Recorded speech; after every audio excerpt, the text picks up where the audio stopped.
Hello everyone, this is Ippe and now we are back in Angels with Scaly Wings.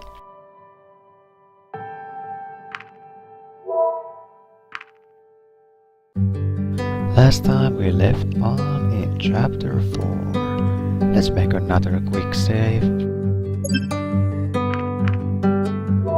Just in case something goes wrong with the recording.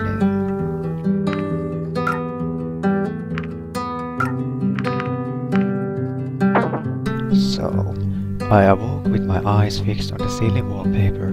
A sense of dread lingered for a nightmare I no longer remembered.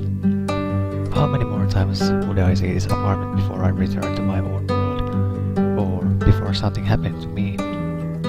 I got ready for the day and tried to shake off those thoughts. Hey, Phil. And right on the minute, you show up at this every day, like clockwork.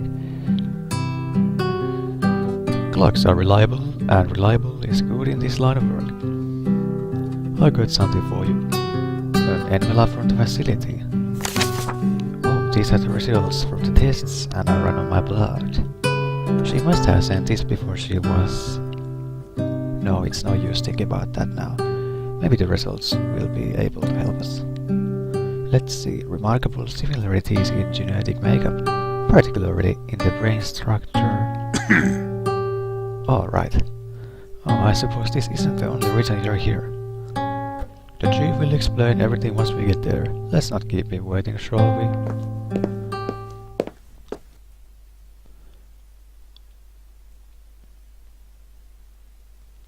We arrived at the place that would look like an ordinary house. Had it not been it for its extraordinary size, it reminded me more of a hostel than a family home. Chief? There you are. Wait, weren't you supposed to be with Emera? Luckily, she doesn't work every day of the week. I see. Anyway, we're nearly done here, so I'll keep it short. Retsa broke into the hatchery. There is another murder victim, an employee of the hatchery who was on night duty. Her body was found quite away from here. There's evidence of a struggle, but she covered a large distance before it was ultimately over. Loud bangs were heard from the area her body was found, and she has numerous wounds consistent with both the wounds of the previous victims and that other weapon he has. By this point, news of another corpse didn't have the same impact anymore. She was just another one of Retsa's faceless victims. A hatchery? Is that what this building is? Well, not only. It's a council-owned building, and they like keeping everything related to their sector under the same roof. So, besides the hatchery, there's also an orphanage and a family clinic inside. There are also offices related to the administration of those services. That reminds me of the production facility. In short, they have a similar management structure. Can we get back to the case? Sorry for the interruption, Chief. Wait a minute, if an orphanage is in there too. There are no other casualties, but Remy got something else when he broke in, a generator, as well as a few eggs. Luckily, the power was restored before anything happened to all the other eggs left inside, but needless to say, the parents of the stolen eggs are not going to be happy. Why would he steal eggs in the first place? Maybe you can tell us. That's why you're here after all. I don't know, I have no idea what he would even do with them. Maybe he wants to use them as a bargaining chip. After all, he still has to make his escape and the portal is still broken. Do you think he wants to exchange them for safe passage through the portal? Maybe. It's still broken though, so I'm not sure if that would be much help. Maybe he has the part needed to repair it, and now has everything he needs to escape. He will create the eggs for safe passage, fix the portal, and leave. That's not the only possibility. He may not be the one who broke the portal. Maybe he thinks you've intentionally sabotaged it so he can't leave, and he feels he needs the eggs as bargaining chip to get you to repair it. If he just wants to leave, I feel like he could have done that already. It doesn't even matter who sabotaged the portal. We only know that Ritz's actions are becoming more and more desperate. He kidnapped defenseless eggs and even used a human weapon. Something's clearly going on with him. Maybe it means that he'll sleep up soon. Who knows, maybe he already has. In any case, we're done here. Let's head back to the department and decide what to do next. Hopefully some of the test results will tell us something.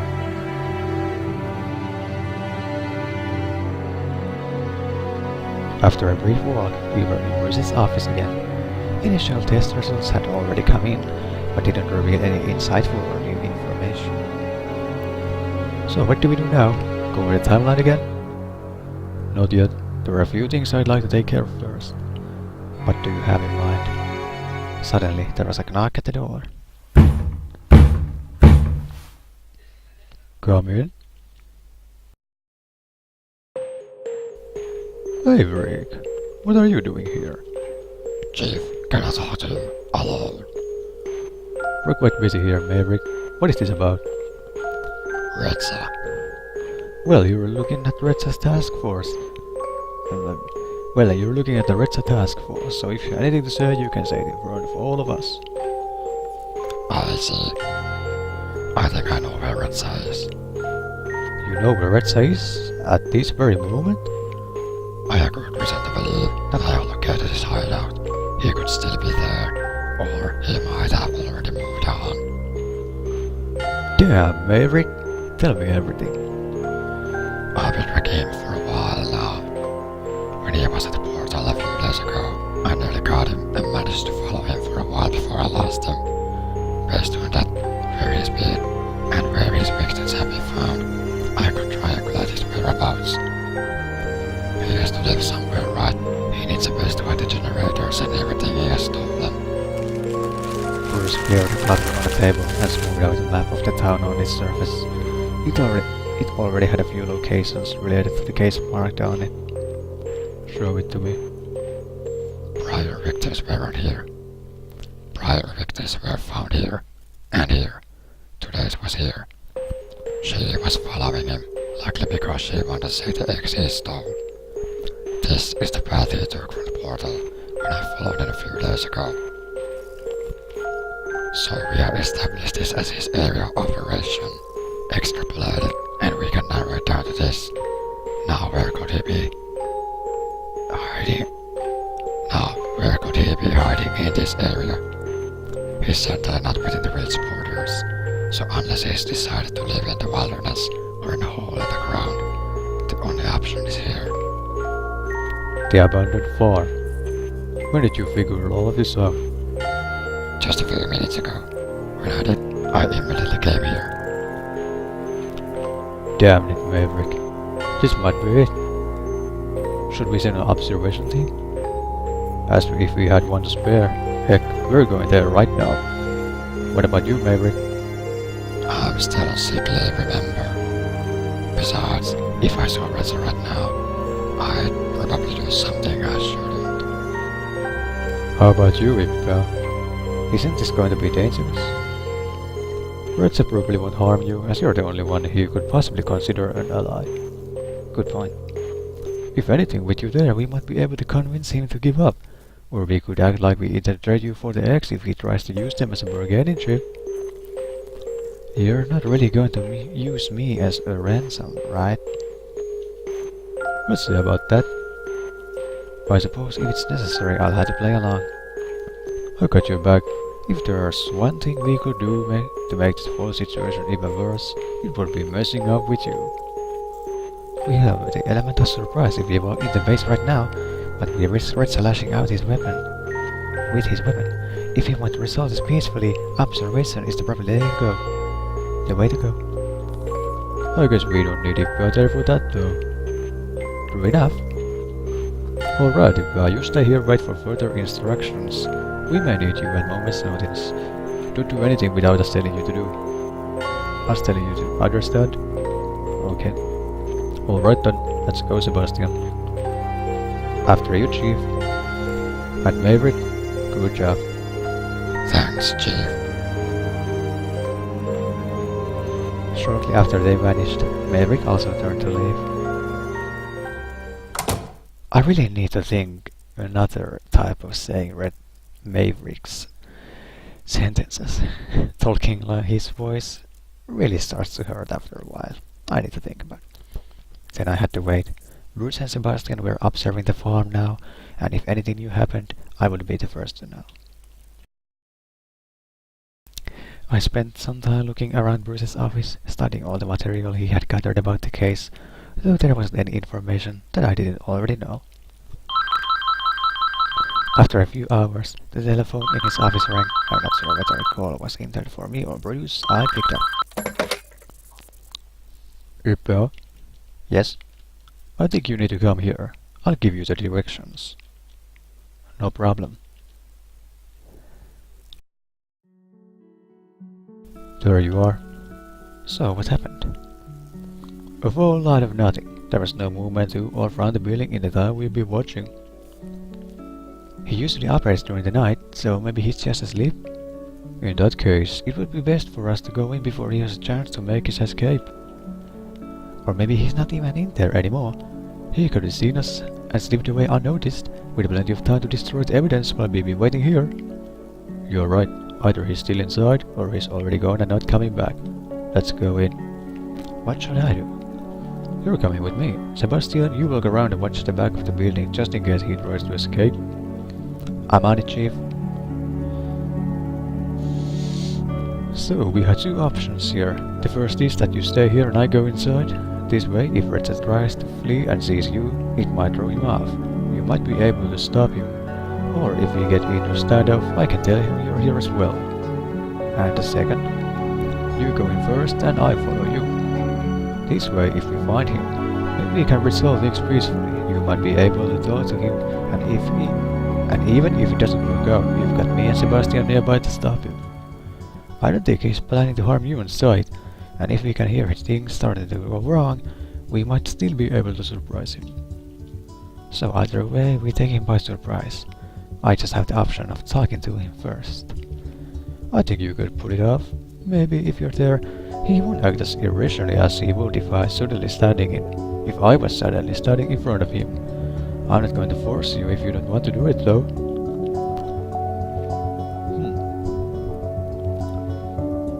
But I still think I will do it. You know, if Bruce stays far away, Red wouldn't notice that he's there. Yeah, let's do it. Alright, let's go. We slowly made our way to the front door. I took a deep breath and tried to prepare myself for the possibility of facing Red. The tense scenarios and things I could say to him rushed through my head as I pressed down the door handle. The door inched open with a creak, but I noticed a slight resistance and a strange sound that suddenly made me hesitate.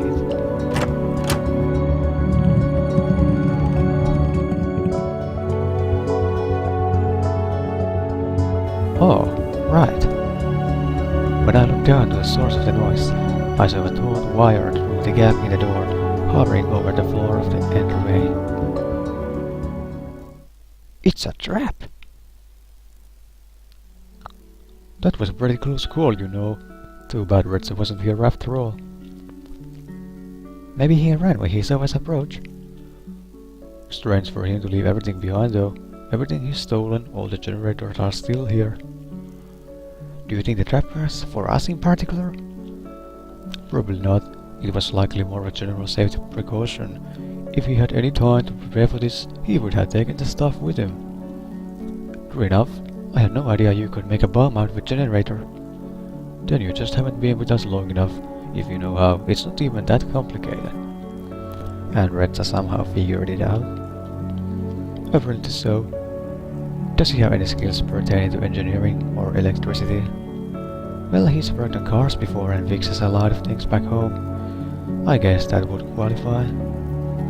He also could have done his own research. Either way, this makes him even more dangerous. At least we now have a full building's worth of clues. Ippe, can you get to your apartment from here? We'll be busy with this scene for a while. No problem. I'll leave you to your work then. Good job, Ippe. Thanks.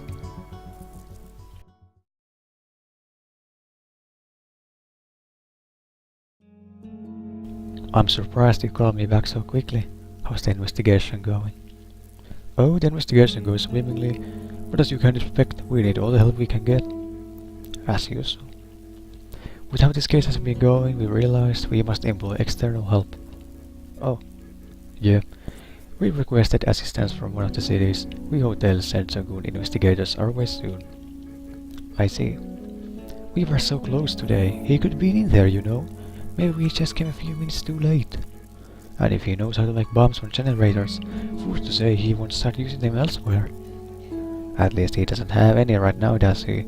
You said all the generators that were stolen are now accounted for. True. Still, this whole case is growing to be too much for a small town police department. I hope you'll get all the help you need. Me too. But right now, you can help us again. Well, what do you have for me? When we searched the building, we found more than the things Rexa stole. We also found this bloody bandage. Do you think that's his? That's what we need to find out, but given all we know, it probably is. So he's wounded. We know he was injured during the fight with his first victim, but whether this is for the same wound or something else, I'm not sure. In any case, you could bring it into the lab for us to find out more. Sir? Next, we have a witness who reported hearing loud bangs during the night. We'd like to send someone to make a follow-up visit. You'll need to confirm the witness statement, and see if he has anything new to share. Also, now that we reclaimed your PDAs, we're going to send one to the archives for analysis. Since they have experience with human artifacts, they're better suited to do it than any of our departments. No problem. And lastly, we have the eggs. It's a relief that we found them unharmed in the building. They're safe and ready to be sent back to the hatchery. Shouldn't we take care of those first? It's not as urgent as you might think. Our eggs are pretty resilient. Being in the care of the hatchery is more an insurance than the requirement. Some people choose to keep them in their own home until they hatch, rather having the hatchery take care of it. The hatchery has been notified, but they won't be able to send someone for a few hours. I've heard that they're really understaffed. If you print the eggs and the paperwork to them, you'd speed up the process, but it's not an urgent matter. I see. In any case, I'll just leave everything here until I get to it, so feel free to do these tasks as you wish. I know it's laughable that we don't even have a free hand for simple errands. Don't worry about it.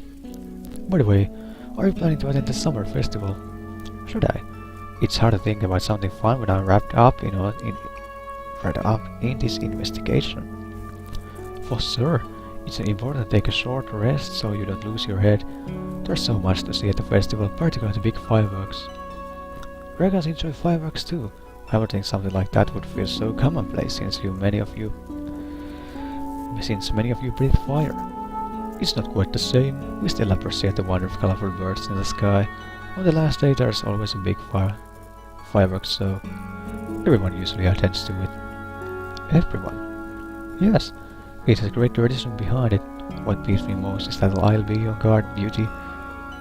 What pleases me most is that I'll be on guard duty when it happens this year, so I probably won't be able to see a thing. I'll be sure not to miss it then. Anyways, I should get back to the investigation now. I'll leave the stuff for you here, on a deck for character rest once I get back. Alright. So thing. Good luck, Ippe. You too. Well then, what should I do? Take the bandage to the facility, visit the witness, take the PDA, take the X. Maybe not, since the assistant wasn't really too cooperative. Maybe I should avoid that one. Visit the witness, take the PDA, take the X. Visit the witness.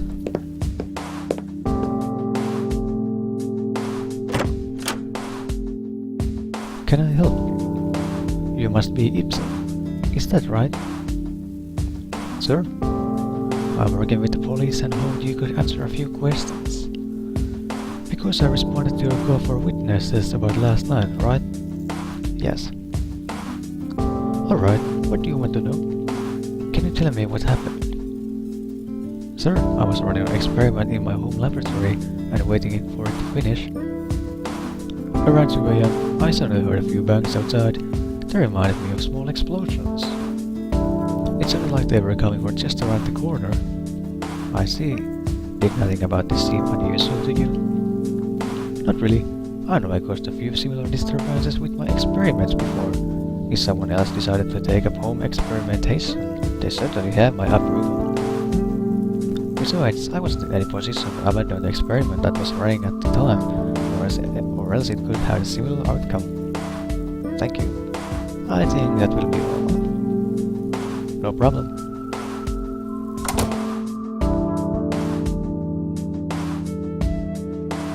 And what now?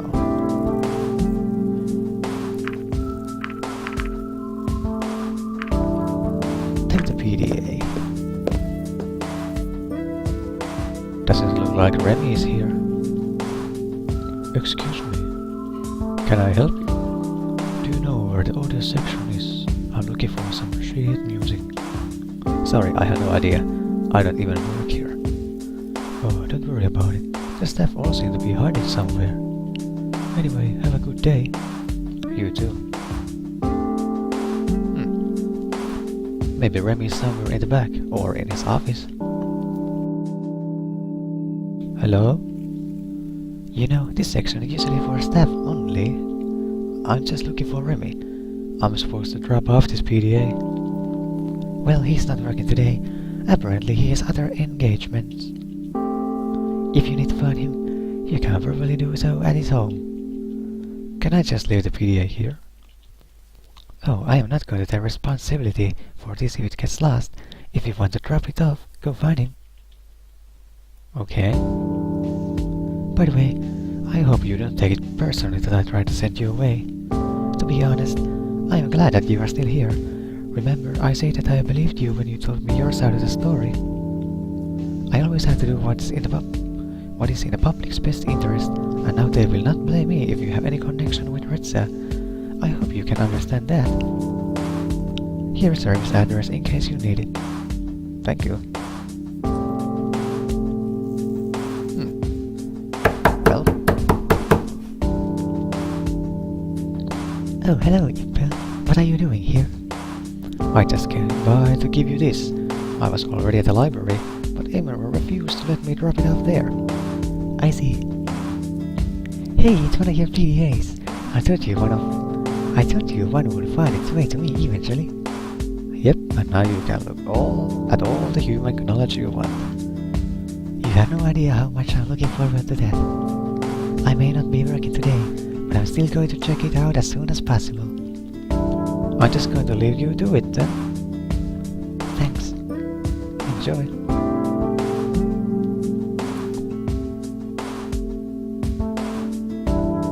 Thanks for all your help. I'll take care of the remaining tasks so you can take the rest of the day off. I saw you had things to do other than help with the police department. It's no problem really. My trip to your world wasn't supposed to be a vacation. Alright then. I'll see you next time. See you.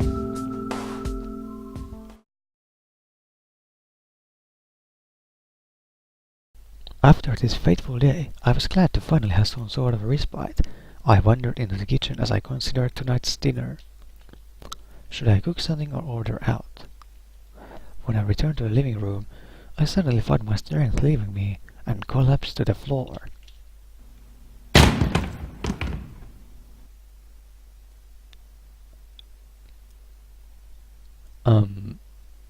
Right? The next thing I saw was a blurry stone ceiling.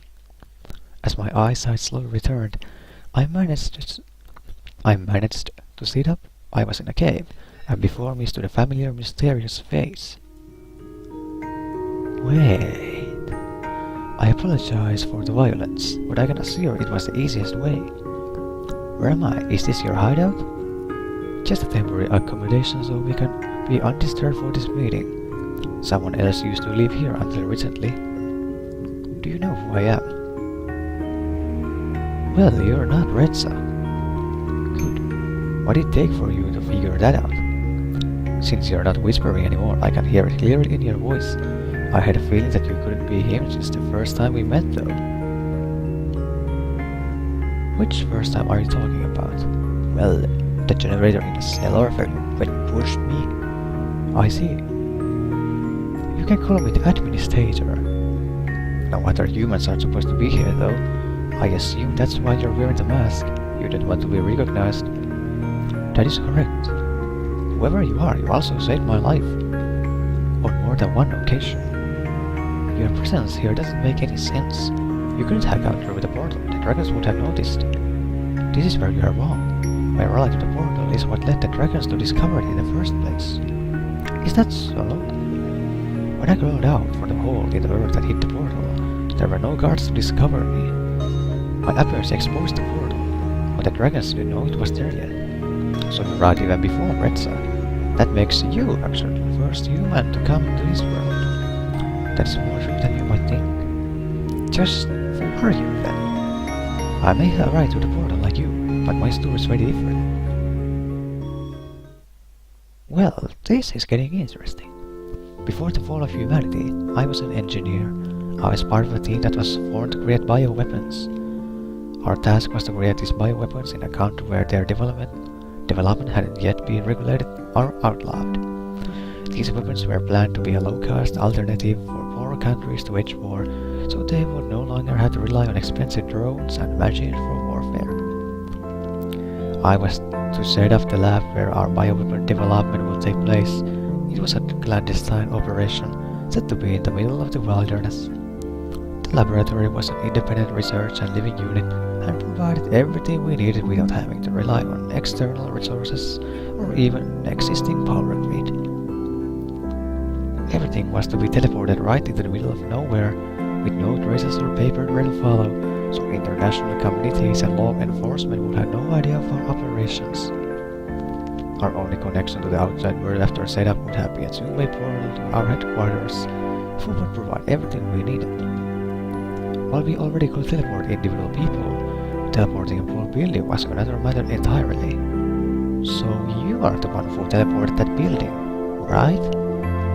Our solution was matter compression technology, incredibly expensive, but operating in the grey market was also very lucrative. The technology behind it was much more complicated than even teleportation, despite being based on it. While teleportation works by utilizing black holes with a beginning and an end, compression technology relies on a loop, keeping matter in a sort of limbo state until the loop is broken. Working with black holes was very complicated to begin with, but the shape required much more finesse, and thus was much more expensive.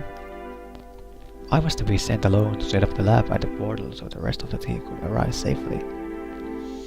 In case you didn't know, it is possible to use a portal to send someone to a previously defined endpoint.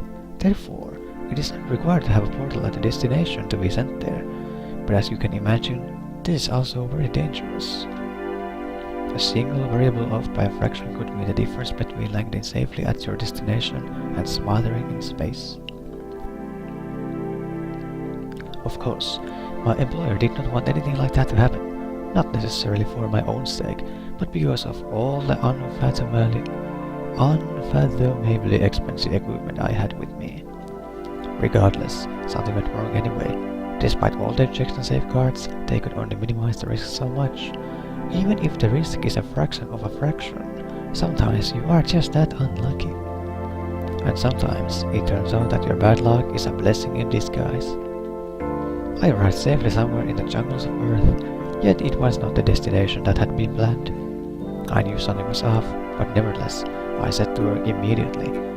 At the very least, I could prepare the building. I would have shelter, then I could begin preparations for a project. Getting the portal into working order will take more time, as it was a complicated process that could take several weeks.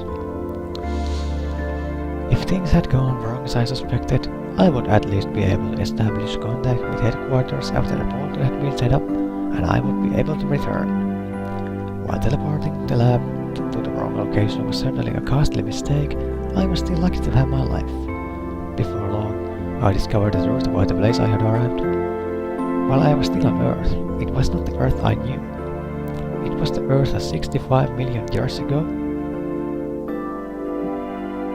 Are you 65 million years ago? Are you telling something about dinosaurs right now? We knew that by utilizing black holes for teleportation, time travel was a theoretical possibility.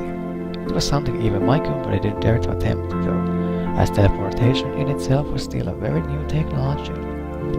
Yet here I was, 65 million years in the past, with a research station all to myself.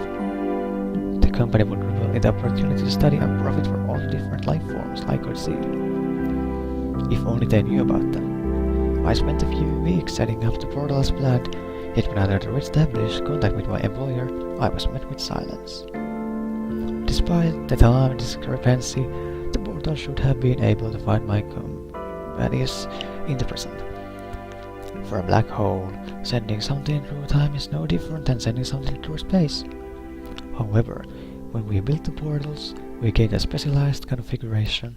It was only possible to travel through space by aligning them across the time axis. That meant that I, in the past, would still be able to search for portals in the present to connect with. My counterparts in the present, though, would not be able to find me in the past even if they tried. But I couldn't find them, not a single one. Even after checking the portal for its function, I determined that, for all intents and purposes, the portals for the company should have been there to connect with. It was then that I had a terrible realization. The portals in the present didn't exist anymore, or were no longer operational. Maybe the blunder of teleporting the lab caused them to reconsider the risks of using this technology. After all, it was already controversial and had been outlawed in several countries. I wouldn't have been surprised if they decided to cut their losses, but it was highly unlikely that they would have immediately shut down every single portal and left me stranded without notice. Portal technology was still being relied on in several places in the present. In my mind, only one possibility remained: super weapons. Various nations had been using them as bargaining chips for some time. I didn't think the threats that had become that serious, but one of them must have launched their weapon and destroyed the majority of Earth. It could have been the result of a malfunction, or perhaps the political situation had escalated. Either way, it was not possible for me to establish any means of communication to find out what had really happened. I could have sent myself back in the present with the right coordinates, but this was a risky endeavor, and I also had to ask myself if it was a present I wanted to return to. I was certain if anything was even left to our world, the aftermath or a possible retaliatory strike would take care of the rest. In the end, I had to realize that whichever present did exist was likely not one that was worth returning to. It made my decision all the easier. Instead of returning to a destroyed civilization, I saw an opportunity. Rather than creating bioweapons, I could use the lab to create a new civilization, shaped by my own ideals. I had all the necessary data and the most modern methods and machines at my fingertips. Besides, most of the process had already been automated. In the end, I still used the lab for what it had been created for, fusing human and animal DNA to create beings that were mostly animal, but possessed a greater intelligence that allowed them to learn whatever we wanted them to. As I didn't have any animal samples sent with me when I initially arrived, I collected them from the sources available to me. Automated processes mixed the DNA further across the samples. New abilities were added like enhanced armor, flight, and speed weapons to make the new creatures more effective in combat. The result was a number of different species, each tailored and optimized to fill a specific role in a war situation. Hormones allowed me to speed up their growth, and with the lab's learning program, they could be educated in whatever manner I saw fit. My first concern was self-sufficiency. They needed the kind of knowledge that would enable them to come together as their own, independent society. Luckily, the AI that automated all the processes in the lab was more than helpful. I unleashed the first generation of my creation, and as their leader, founded our first village. I thought we could really pull it off, and once I saw that they could survive without my guidance and also govern themselves, I knew my plan was a success.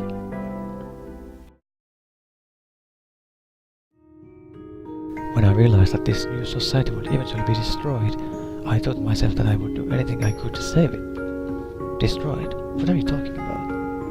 Haven't you realized where we are?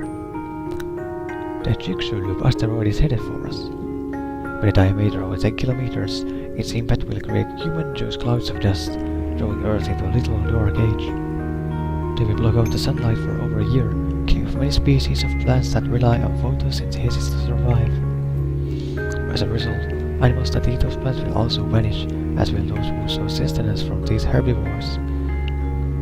All in all, 75% of all species will vanish, and in terrestrial ecosystems, all animals heavier than a single kilogram will die. That will be 2.2 pounds, in case you didn't know.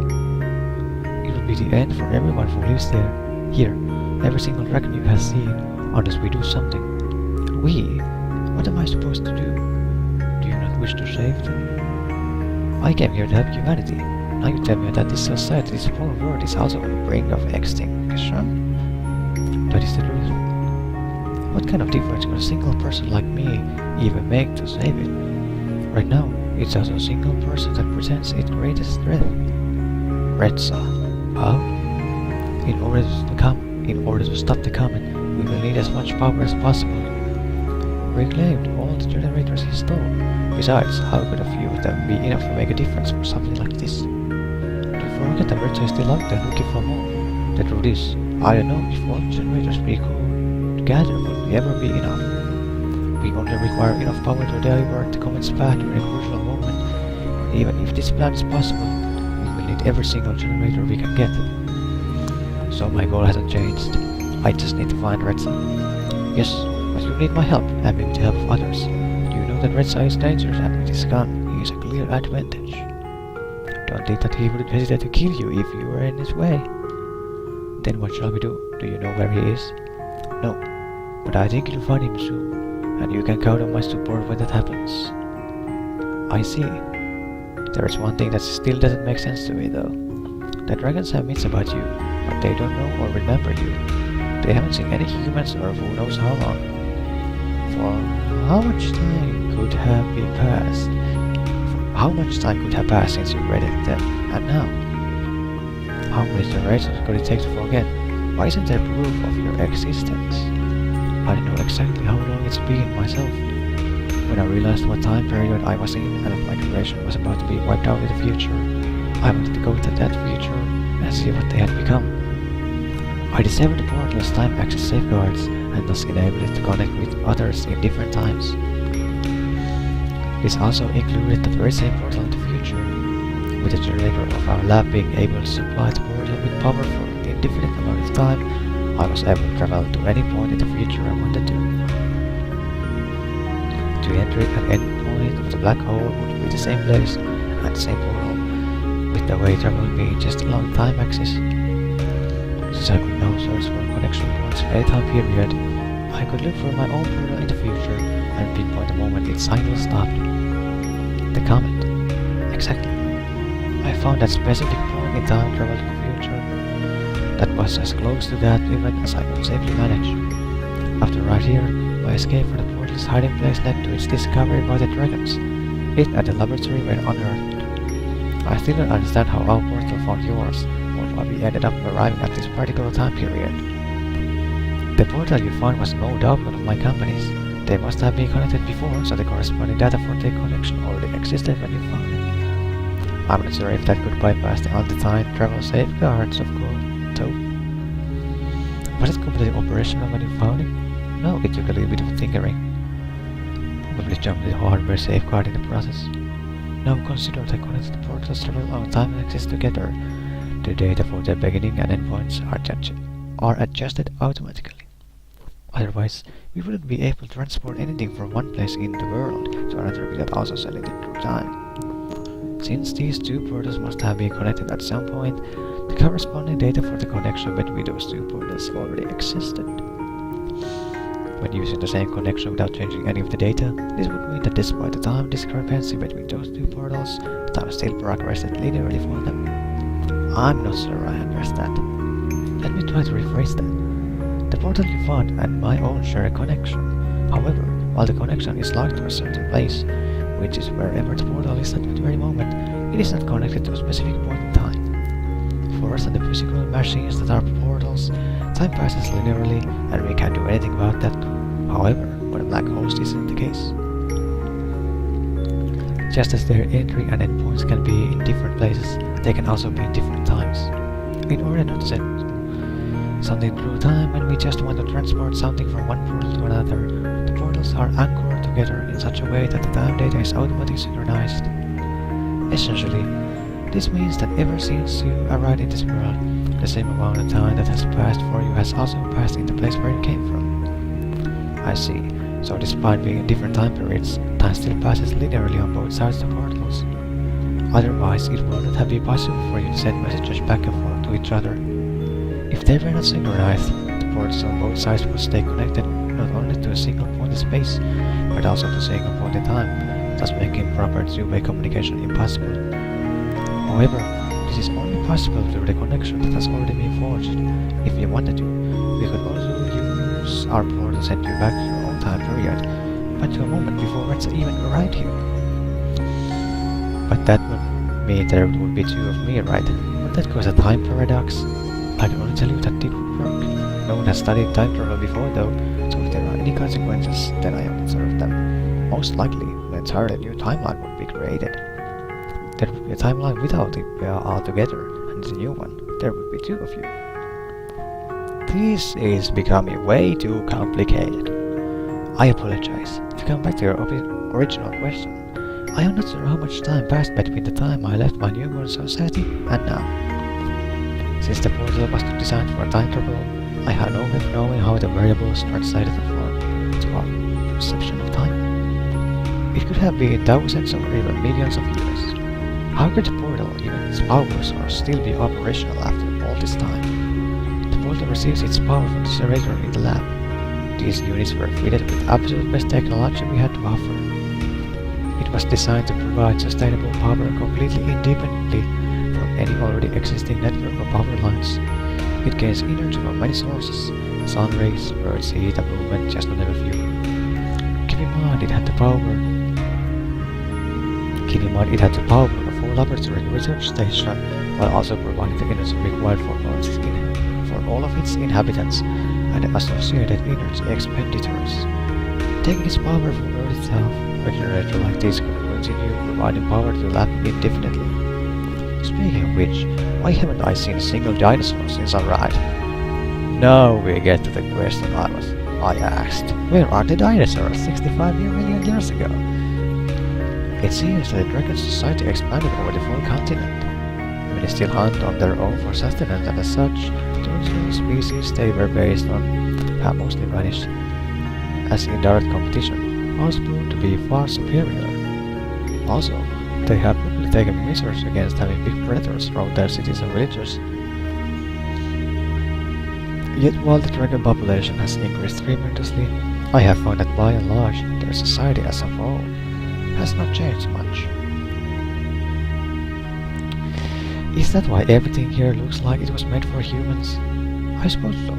The learning program I initially used gave them knowledge about things and how to create them, yet of course those were only human inventions and designs. Did they never once stop to think that they should adjust how certain things look? A lot of the furniture and objects I see look very impractical for a dragon. I was surprised at that too, but I have an explanation for this phenomenon. Don't forget that their genome was designed by an AI program to make them into effective bioweapons. The idea was to have them indoctrinated at a young age. After reaching adolescence, their learning capacity would be greatly diminished. This resulted in subjects that would stay loyal and be unlikely to change their desired behaviors. Instincts also play a role. I imagine they are very much at odds with their learned behavior. Instincts in animals never change, and instinctual behaviors will always be there. If a given trait has been programmed into their genome as an instinct, it is not very likely to change, even through numerous generations. We can see the result of this here. While I initially made them learn a certain set of values and knowledge, I have found that the expression of those ideas has hardly changed. And after I was gone, each new generation learned from its elders, and much of the initial knowledge and information was retained through all this time. Their genome as a whole did change, however. It was unavoidable over time. If they had been used as bioweapons as intended, they would have been nothing more than an army of identical clones. While I can see the subtle changes in behaviors as a result, some traits are still very much present in them. They are content with what they have and don't strive for more. They don't innovate or change, so technological breakthroughs or new inventions are a rarity. It's quite the opposite, really. They very much value tradition, and their ways which have not changed much in all these years. I see. How much time do we even have left to stop the comet? In a few weeks, the comet will pass the moon, and its greater field will point the comet's trajectory toward Earth. This is when we'll need to be ready. If we strike then, we only need to minimally affect its path in order to comet to pass Earth safely. It won't be enough time for the inhabitants of this world to prepare if Red steals our greatest assets. So it's all about Redsa and the generators, isn't it? Indeed. By the way, I fixed the portal in case we need to use it. Did you break it to prevent me from being sent away? No, that wasn't me. Redsa better not use it to escape. Trust me, the portal is our greatest asset. I have programmed it with emergency coordinates. If you should find yourself in a hopeless situation and feel there is no other way go to the portal. I have made sure only you will be able to use them. I'll keep that in mind. Thanks. So, what's your plan? What do we do now? I will resume my work, and you will continue yours. Fine, Ritza. The administrator turned to leave. Wait, what's with all the secrecy? Why are you still wearing that mask? Why don't we pool our resources together and you show me your hideout? Don't you think it would be better if you were completely frank with me? No, not now. A second later, the figure had already vanished in the darkness outside. When I followed, I realized that I wasn't sure how to get back to my apartment. Surrounded by trees and the blanket of night, it was hard to make out where I stood. After wandering through the underbrush, I realized that the lights on the horizon had to be coming from the village, and made my way back. I returned to my apartment without much trouble. When I looked at the clock, I was surprised to see how much time had passed. Absolutely. That conversation took like half an hour. At least it feels like so. Not having anything left to do for the day, I soon fell into a deep slumber.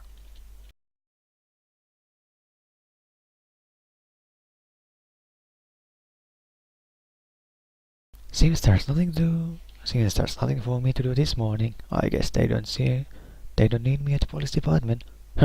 Not that I mind. And now, who shall I meet?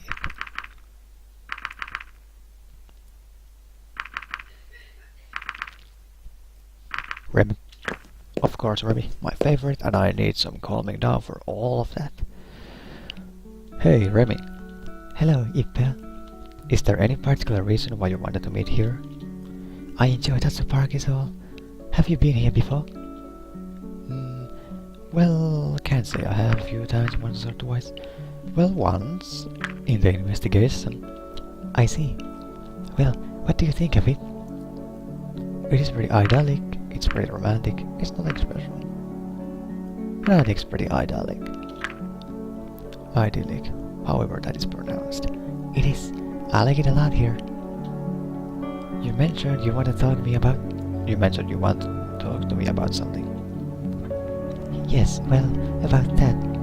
I just have a lot on my mind, and I felt like I needed to tell someone. I wouldn't burden you if I had anyone else to talk to, but the simple fact is that I don't.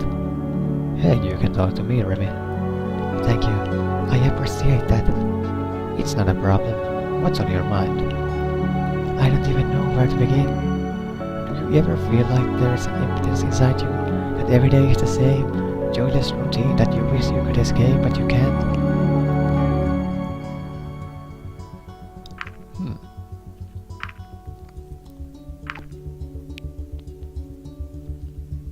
Well,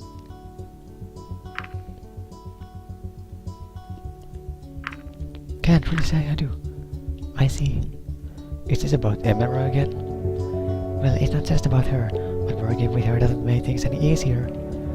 I think that just a few years ago I was the happiest I could be, and now I have nothing but my miserable life. What happened? It's a long story. We have a lot of time making Cardamom. We have a lot of time. Okay, well, a few years ago, I worked in the public sector. I mean, I still do, but my position was a different one. I didn't work under a minister back then. I was part of a committee tasked with providing independent and factually backed opinions on community topics. It was supposed to help not only politicians, but also the general populace. Free from the outside interference, we did our own fact-checking based on our research and publicly reported our findings. Our individual members didn't always agree, but we made sure the end results were based on verifiable facts. In this way, we offered very comprehensive opinions on difficult topics. We found the truth and allowed people and the politicians to make up their minds from there. Our work was a key influence in the community, and because the conclusions of each individual member were often very different, it could never be said that we were biased. It was during one such assignment that I met a certain person named Amelia. My task was to determine the viability of several projects, each competing for a research grant from our council. Amelia was a member of one of the scientific teams vying for a grant. She was an inventor, and her group was looking for ways to streamline hospital processes and tests by utilizing new technology. The first time I saw her was when our committee watched her group's pitch. One of the things we had to do was determine whether their claims and goals were realistic. In her case, they were. Ultimately, they didn't get the grant, but when she recognized me in a restaurant a while later, we started talking. She was very smart and I admire her spirit. She just wanted to help people with her talents, and in this way, she reminded me a lot of myself. We kept seeing one another and we grew close. Before long, we were dating. It felt so right. I thought the relationship was about to become very serious, but then she informed me that her research group had applied for another grant. Of course, that complicated things. My committee was once again tasked with judging the viability of different projects, and while I intended to stay impartial on the matter, she would probably be seen as an influence due to our relationship. With these concerns in mind, we decided not to meet again until the grant winner was determined. We hadn't expected her group to get it, but in the end, they did. We didn't want to end the relationship over something like that, but if word got out that we were together during the decision-making period, it would put both our jobs in jeopardy. In the end, we decided to wait and made a commitment. 6 months after the grant was given to our team, we would return to one another and make our relationship public. That much time would have ensured that it wouldn't be an issue. We even made plans to move in together when that time came. But never got that far. I only know the rest of what happened from various reports. But apparently, Amelia got sick. Nothing serious, mind you. She continued working from home as best as she could. The project was already behind schedule, and she didn't want to endanger it. People were critical and very curious about what the project would amount to, and she didn't want to be responsible for its failure if she took some days off to recuperate. So, every day, she continued working on the project until the dead of night. One late evening, she went out to pick up her medication, in addition to something to help her stay awake. But she was sick and overworked. The combination of the prescription side effects and supplements caused her to collapse. No one was around to see her fall. When she was found the next day, she was covered by a blanket of fresh snow. It was too late. She froze to death during the cold winter night. If someone was with her, this wouldn't have happened. But she died out there, all alone. All because we kept our relationship a secret.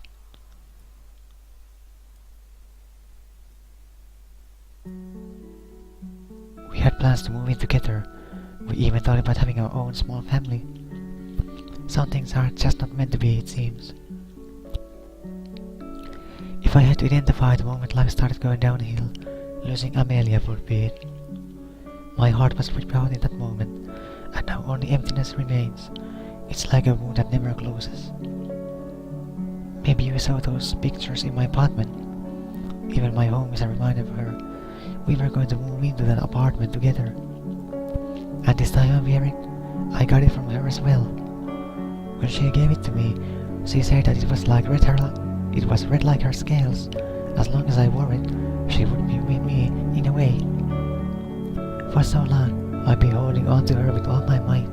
I wish I could stop, because I know it's killing me, but I've been doing it for so long I don't think I can. Yet in some way, holding on to Amelia has helped me. When I look back on all the happy memories we made, memories bullying hurts a little less, if only because those memories hurt so much more. And I would love my job if it wasn't for Emera. It's a constant struggle, a battle I have to fight every day. Each of her words slices through me, creating new wounds on top of others that never closed. Some days, I just don't want to do it anymore. I don't know how much longer I can.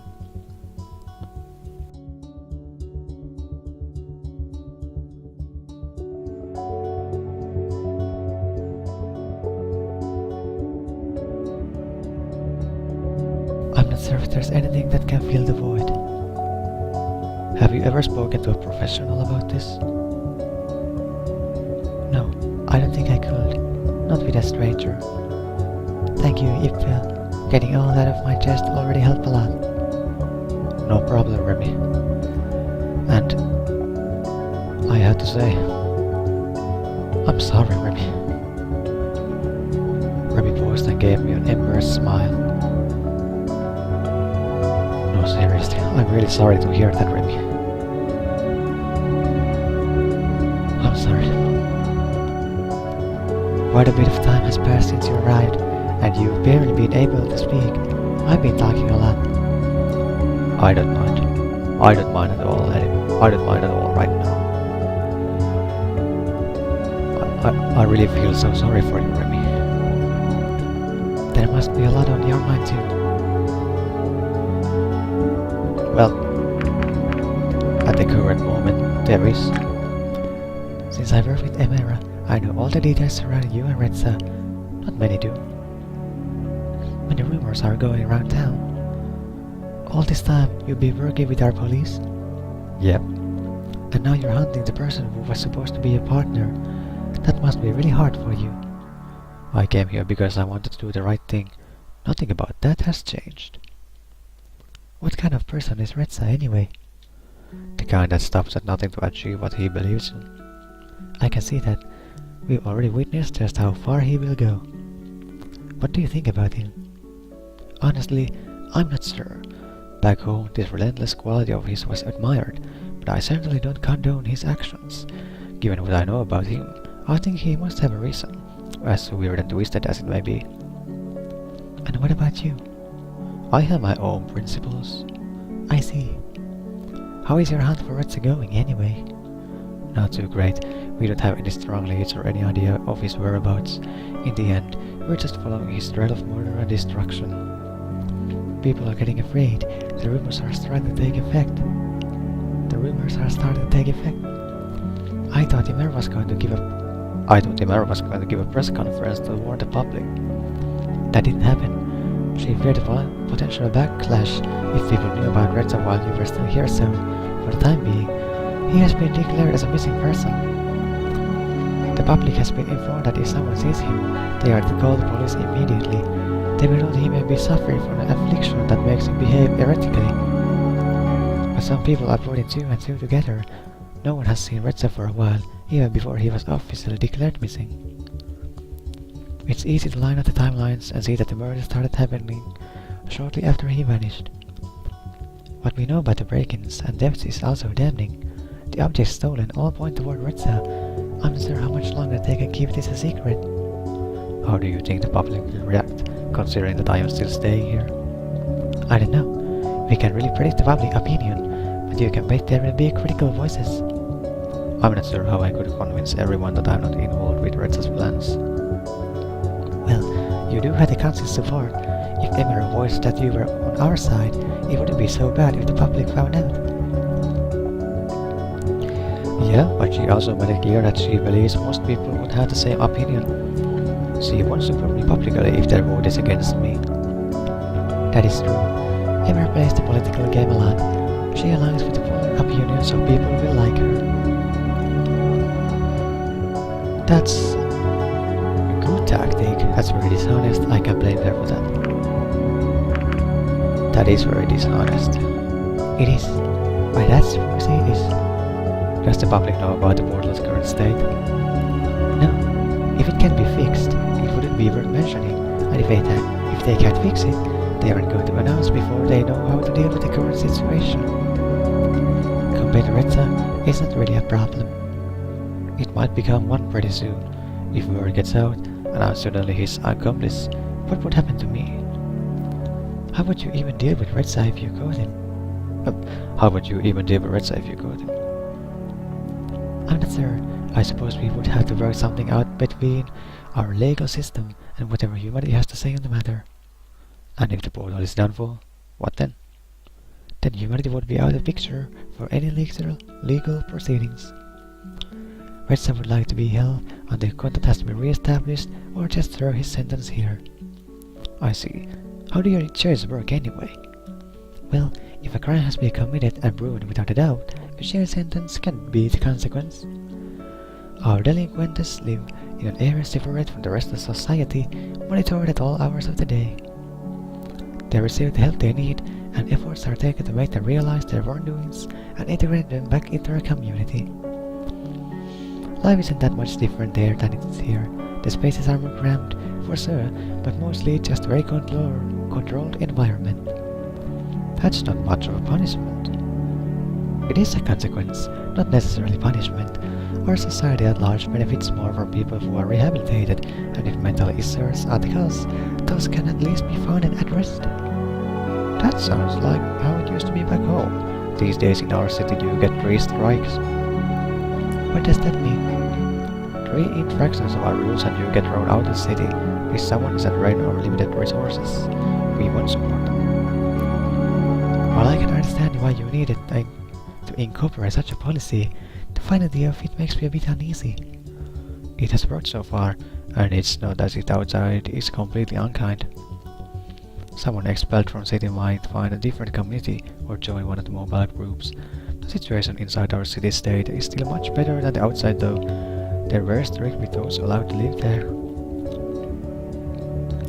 It is a privilege. Anyone or anything that threatens inside society or the lives of its people is removed very quickly. How would a murder like Retsa be dealt with? An eye for an eye? No, we don't do that. But murder is a crime so heinous that immediate expulsion is the consequence, regardless of prior infractions. I see. What do the citizens think about this system? Some agree with me and some don't. But as long as it works, people will complain. Weeding out undesirable elements is what keeps their standard of living intact.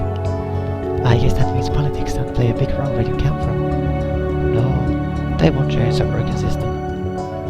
It varies here, but I'm so tired of Imera and her games. As I work with her, I can see exactly how she plays the public.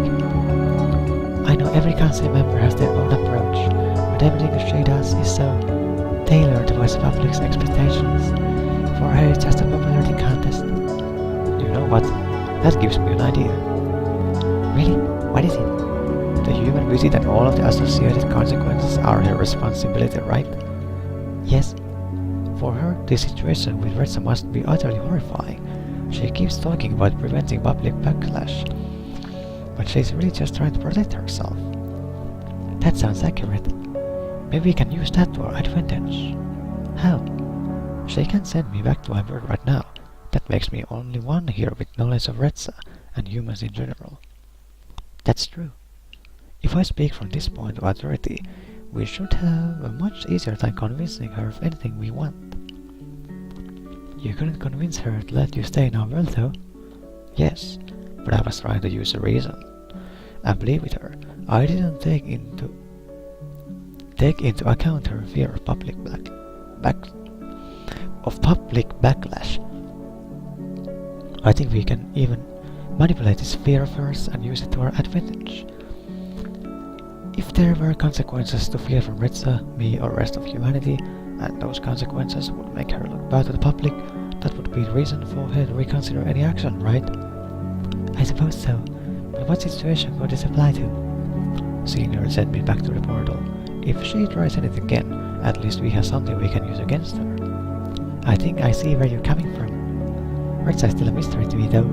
All things considered, would it be beneficial for him just to stay here?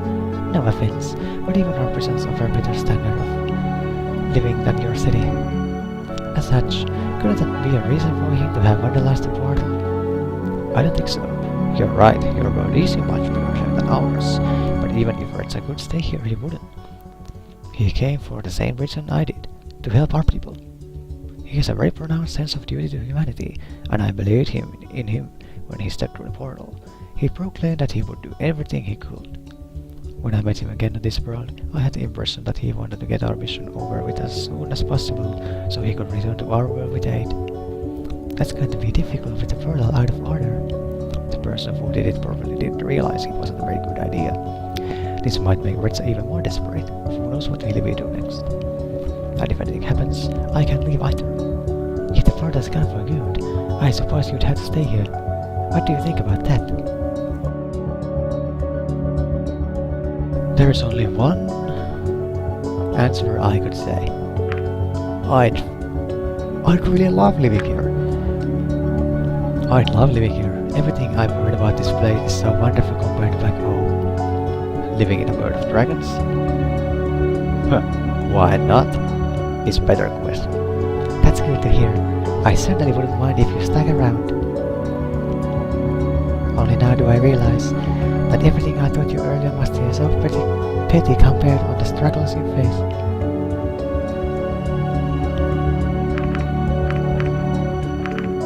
We all have holes. I suppose that's true. I can't even imagine what life must be like where you are from. Back home, I was just trying to survive and help others do the same. That hasn't changed. I'm almost afraid of going back to the city though. Times are so rough. Yet even if I didn't have to go back, I would. I can't just let them down like that, you know. I have to try and do what I can. That's why I came here. I wish I could be that strong. Who says you can't? You aren't. Deal with it. What does it matter? Who says you can't? I don't know. You told me about your old job. Yeah, I miss those days. What about it? It's not exactly the same as saving a city, but you were helping people, right? That's true. Maybe, once your term with Emera is over, you could do something like that again. I really wish I could. Can I ask you a question? Of course. Do you even like me? There must be a reason why you've put up with me for this long. What are you talking about? Do you consider me a friend? Or maybe more? I like you as a friend. I like you as more than just a friend. Don't read too much. I like you as a friend. You are my favorite dragon of this group, Remy. That makes me really happy to hear. I haven't had a friend in a very long time.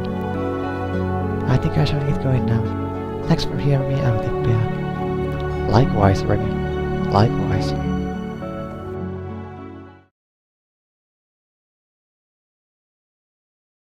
Another free day. Yay me. Oh, I could see Remy again. But then again, I would like to meet others as well.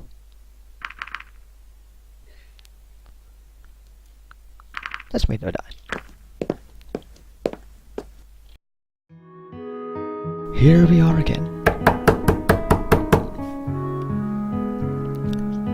Just a minute. I hope I didn't forget anything. You said something about going to the beach? Yep. You know, I'm glad they decided not to send you away after all. Me too. Oh, guess we forgot her entry confirmation for the stunt flying competition. You did? Is it me? Remy did. You did? That's right. I've got it right here in black and white. We are happy to confirm your entry into the annual stunt flying competition. Please have your computer number ready and show at our organizer's booth at the summer festival by... Well, who cares about the rest? I'm in. That's great. Yeah, but the festival's pretty soon. I had to make most of the time until then to get my skills up to par. I thought you already had years of experience. Yeah, but now I have to practice the best routine I can possibly come up with. Not to mention making sure I can execute it flawlessly when the time comes. Practicing in general is very different than practicing for an event like this one. I see. Are you ready to see some stunt flying? Sure. Let's go then.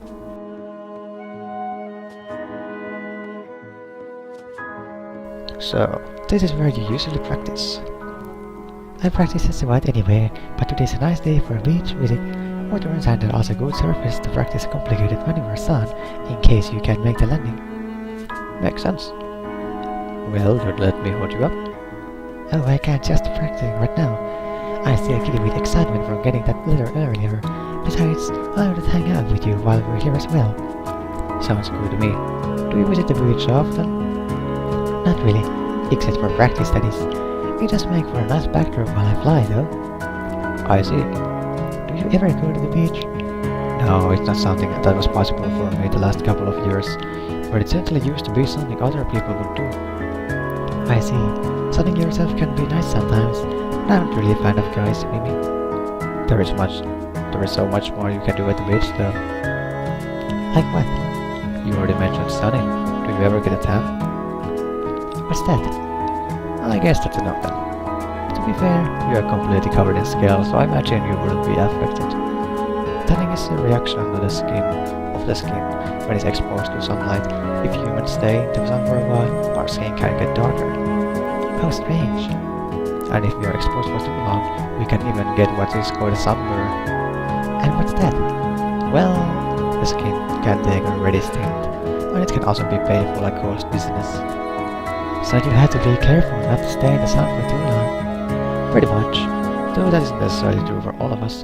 Depending on the skin tone, people can be more or less affected by the radiation. I see. That sounds kinda complicated.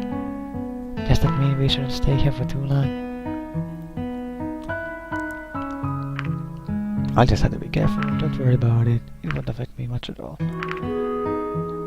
You don't worry about it, Adine. We are here to see your stunt flying. I see. Just let me know if I need to do anything. Sure, will do. You said you don't like swimming all that much. Why is that? Well, as you can imagine, I prefer the air to the sea, even though we flyers have quite a relationship with the water. What kind of relationship are we talking about? We use it to hunt. I see. So you go fishing, but can't swim all that well. Pretty much. We can do enough to safely hunt and paddle on the surface, but that's about it. If we actually want to go swimming, it's recommended that we wear a life vest. Is it that bad? Our wings are made of flying, not for swimming. The movements and musculature are rather different. With some training, we can learn to swim better, but it still wouldn't really be effective. I see. And besides, who would choose to learn to swim if we already had air to ourselves? Flying is just your thing, I guess. Pretty much. You made it sound as if beaches are pretty important things for humans. I wouldn't say important. Rather, it's a unique way for people to spend time. It was often done as a leisure activity or a way to spend holiday vacations. That sounds pretty important to me. What else did you do at the beach? Let me think. I got an idea and started looking for something in the sand on the ground. With a bit of digging, I found a flat smooth stone, showed it to her. Do you have any idea what I'm going to do with this? Not really. Let me show you something. I went to the edge of the water, followed closely by Adine. Now, watch this. I extended my arm with the best technique I could muster before I threw the stone towards the water. Spinning in the air, the stone bounced on the water's surface a few times before it sunk into the sea. What was that? Stone skipping. Never heard of it? No. How'd you do that? I can show you. I looked down for another suitable stone and soon found one near the edge of the water. Let's start with the stone. Ideally, we want one that has a big surface area, but is as flat as possible. Got it? This one is also really smooth, which helps too. Okay, so we need smooth, flat stones. Now the technique is also pretty important. I'm not sure how well this will translate to your anatomy, but I'll just show you. how I do it, and then we can figure out what you can do. Okay. Hold the stone like this, extend your arm and cut it like this. Then, you have to throw it in such a way that it stays relatively stable in air, but spins as fast as you can make it. I do it like this. I throw the stone, once again showing her how it subsequently bounced a few times over the water surface before it sunk into the sea. I'm not sure if I can do that. We'll see, and we can figure something out. Let's look for a stone first. Okay. We both started looking for another appropriate stone. I saw Adine scratching around the sand with one of her feet. She crouched down to pick out something before she returned to me. Yeah, but about this one? That should work. See, you already got that part down.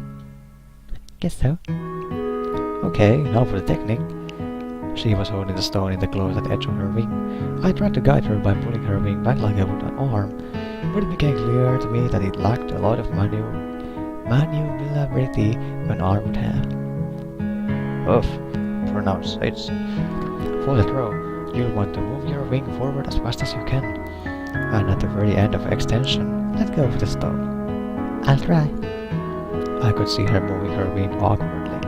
She pushed it forward before releasing the stone, which sank without about a single time. That didn't work. Yeah, there wasn't really enough spin on it. Let me try again. Alright. I waited a few steps into the water with the stone and she'd thrown only moments ago. Here you go. I'll try something different this time. Feel free. Instead of using her wing, she took the stone into her dexterous claws on one of her feet as she continued to stand on the other leg. Effortlessly, she pulled her leg back before rapidly moving it forward and releasing the stone. It flew in a bit of an upward arc before it bounced off the water surface once and subsequently sunk into the ocean's waters. Nice! Not bad, huh? I had no idea you could do that with your leg. Actually, our legs are what we mainly use to grab things. It only gets complicated if I'm supposed to be moving at the same time, like when I'm waiting in the cafe. Interesting.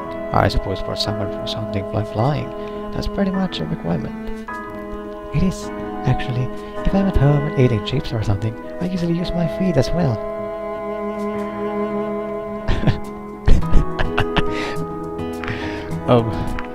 That sounds kind of funny, but I really wouldn't do it. It probably isn't even half as funny as you're picturing it. That was a neat trick though. So what else can you do at the beach? I don't know, build sandcastles. I haven't done that like in 2 decades. I tried to imagine what Adine building a sandcastle would look like. Based on what I knew now, she probably wouldn't be using her wings. Would you believe me if I told you we used to have contests for building sandcastles back home? Really? Yeah, people would build huge, detailed sculptures that would be taller than both of us, just with sand. Oh wow, that sounds hard though. Well, you could try it if you like. I'm not sure I have the patience for that. To me, it is a bit of a shame to build big, elaborate sculptures out of something like sand that clearly won't last. I mean, if you're going to spend so much time on it, why not create something that will stay? Well, while I do agree, that is actually the point. Oh, really? Yes, people demonstrate their skill in creating these sculptures, and by using something like sand, they prove that it doesn't matter if the sculpture gets destroyed in the end because they can just do it again if they like. I see. That's pretty interesting. Actually, it's not unlike your stunt flying competition. How so? Well, during your competition, nothing lasting is created from the performance itself. It's all about experience and memories. You have to prove that you are skilled enough to do the stunts right at the right moment just for the competition. That's a good point. I'm in the mood for a snack. Should I get something for you as well? Rather, why not? Alright. You can watch me if you like. Maybe you can learn a thing or two from it. You want to teach me how to fish? Sure, since you taught me... What was it called again? Stone skipping? Right, since you taught me so stone skipping, I can show you how to fish. Okay. We actually have two very different ways of doing it. There is hunting and angling. Personally, I prefer hunting though. I can see why. Let me demonstrate. She took a few steps back and started running towards the edge of the sea. Rapidly flapping her wings, she jumped into the air at the last second, taking off and flying around the area. I could see her staring at the sea intently, circling a few times before descending towards the water's surface, claws extended. When she got close enough, her claws suddenly sunk into the water, only to reappear with a fish in their grasp. Afterwards, she returned and landed near me. Did you see that? Yeah, but I think my distinct lack of wings will probably prevent me from doing the same thing. You don't have to do exactly the same thing. In the end, I'm just driving them right out to sea. You could do that.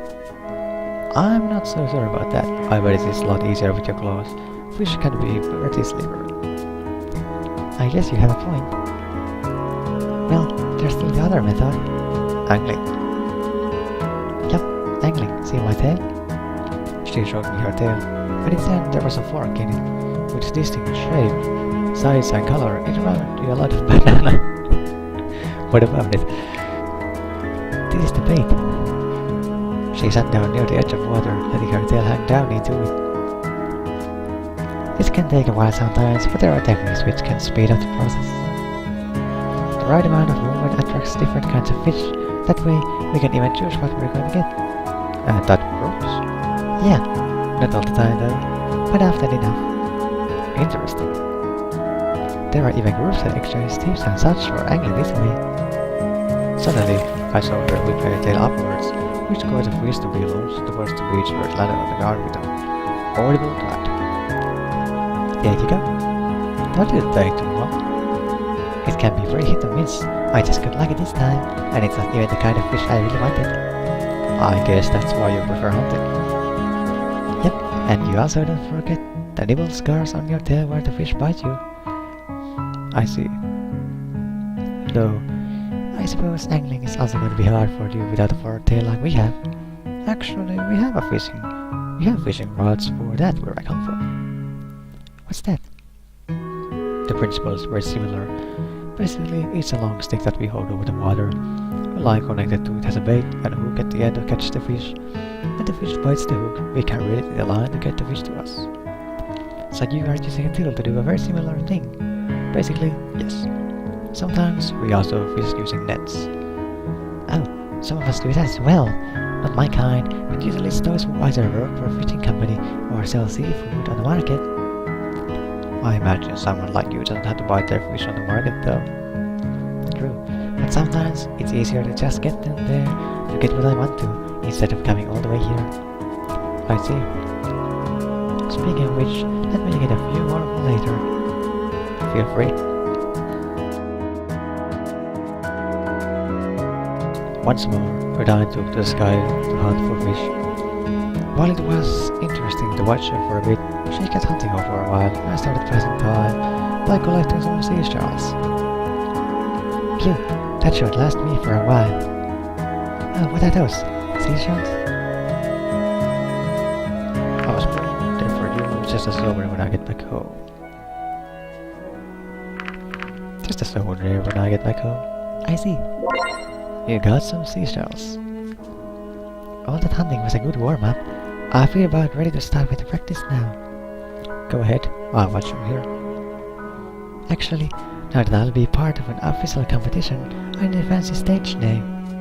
Do you have something in mind? Not really. Have you got any ideas? Freefall, Lightning, Neowing, Angel, Stormhawk, Custom. Well, we are playing Angels with Scaly Wings. Oh, why did I think of that? Ever since I knew about the contest, I've been thinking of this name. What a crazy coincidence. Do you mind if I go with that? Not at all. Angel it is then. Alright, I'm ready to see some. Alright, are you ready to see some aerobatics? I certainly hope so. I'll start off with a few easy moves. The stage is yours, Angel. Thanks. Effortlessly, she took to the skies, circling around the area for a few times before she started to do a few maneuvers.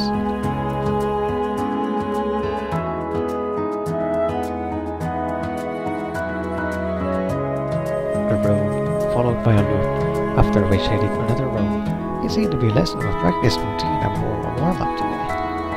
Gradually, her maneuvers got more complicated. I saw circles that got smaller and smaller, a brief nosedive, and multiple loops and rolls at one after another. Then she landed and returned to me. What do you think? That was great. You haven't even seen the best part yet. What would that be? My very own Adine special, or rather, Angel special. It's a routine I came out with, and I've been practicing for a while. It's pretty difficult, so I'll probably spend the rest of my time until the competition perfecting it as much as possible. What does it look like? It starts off with circles near the ground, then as I ascend, the circles get smaller and smaller. Once I reach the highest point, I go into a nosedive through the middle of the circles. At the show, I will just walk through them and do it circles, so everyone can actually see me going through the circles I made. That sounds pretty cool. That's not all of it. While nosediving, I'll do a few rolls, and just before I hit the ground I pull up again. Lastly, I'll end with a few loops and go to the next maneuver. It all ends up making a neat shape in the sky with smoke rails. Sounds like you've got it all figured out already. Yeah, now I only have to perfect my execution for it. Don't let me hold you up. Alright, here we go. With determination in her eyes, she took to the skies once more. When she reached a certain height, she slowly descended again until she was close to the water surface.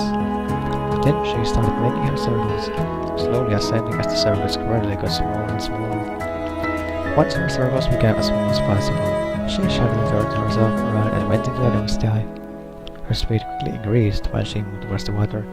Then she did roll another, followed by the third. Dangerously close to the water surface, she suddenly pulled up, but as she did so, one of her feet went below the surface, where it apparently got onto something, causing her to spin out of control. I saw her feeble attempt to regain control, as she barely managed to steady herself enough to get back to the beach. She made a rough landing, rolling on the ground a few times after colliding with the sand. Adine, are you alright? Well, that wasn't supposed to happen. It looked pretty impressive until landing. Ouch, my wing hurts. Let me take a look. Can you move it? A bit, but it really starts to hurt if I go further than this. At least it doesn't seem to be broken. Yeah, I can see this break. Happens all the time. Will it? Well, not all the time, but it happens. What about the competition? The injury is going to put a serious damper on my practice schedule, but I'm not giving up anytime soon. I guess practice over for today at the very least. Yeah, let's head back.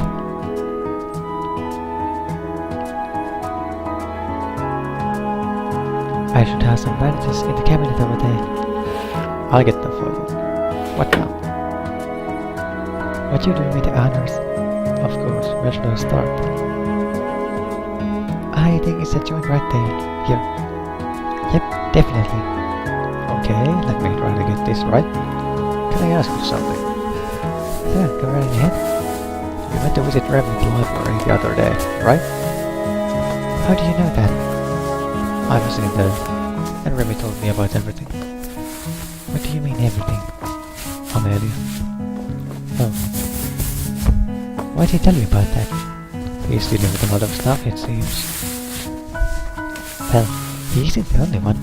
I actually want to talk with him again, but if he doesn't respond, then I can't do anything either. I see. I guess I found him too much alone. If he knew what I know, I'm not sure what he would do. What's that? When she got sick, I often visited her. I just wanted to check up on her and take a little of the edge off, considering what she was going through at work. The night she died, I was actually with her.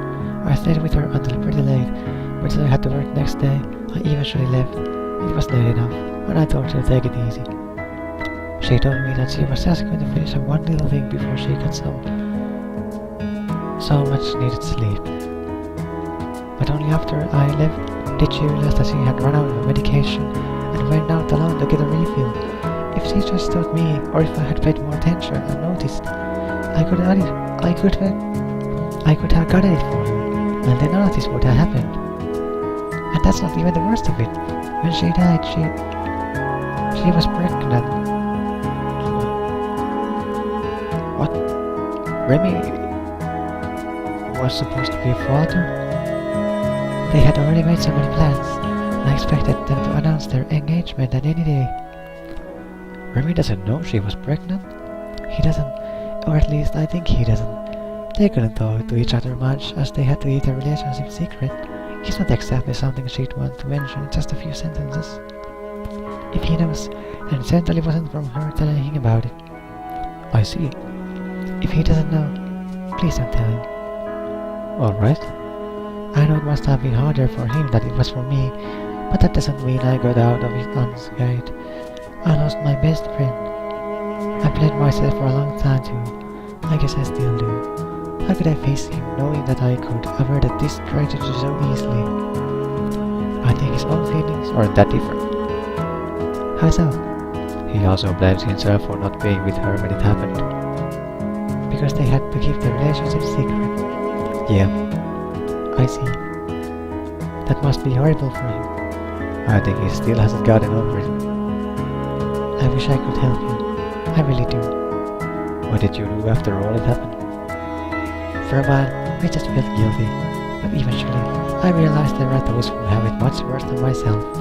I decided to take what I had experienced and turn it into something positive. That's when I started volunteering at the orphanage. If I just let tragedies be tragedies, if I could do something to help. I share the same sentiment. How so? I came here hoping that I could help humanity. Maybe you're not just helping humanity. Yeah, I should do it. How does it feel? Much better. Maybe with this I can even start practicing again in a day or two. Just be safe. Of course. Well, thanks for the help with the bandage. And sorry about cutting practice short today. I guess you didn't get to see any proper aerobatics after all. It's no big deal. Your health is more important. Thanks for coming at any rate. You're welcome. I guess I'll leave you to recuperate now, and maybe I'll see you next time. Same thing. Bye.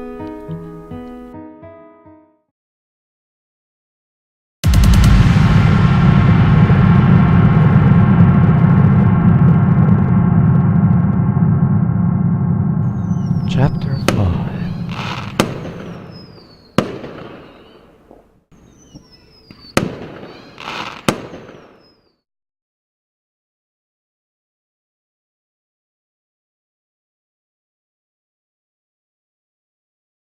After a night of turbulent dreams, my consciousness returned to the shores of the waking world. And this will be the end for this episode for now. Let's save again. Let's save first again, like always.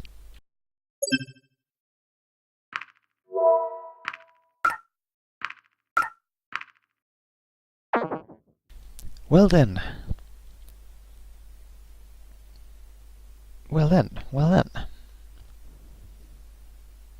And chapter 5 will be the next episode then.